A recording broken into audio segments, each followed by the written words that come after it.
এই আমগুলো দিয়ে আমের টক করবো। আমের টক করবো, তার জন্য কাঁচা আম নিয়েছি।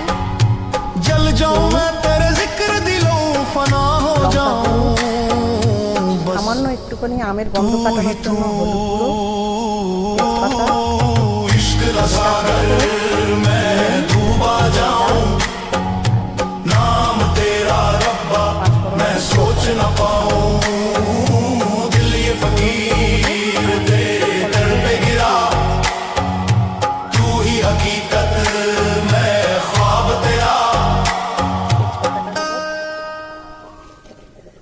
গোটা পাঁচফোড়ন দেব আর এলাচটা দেব।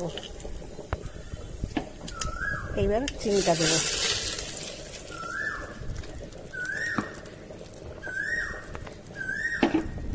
এই বাকি মশলাটা দিয়ে দেব। এবার এই আমটা ঢেলে দেব। এবার এই জলটা দিয়ে সিটি মেরে নেবো 4টে।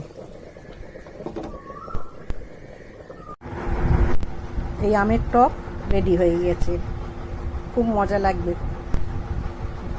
জেলি জেলি মতন টক মিষ্টি।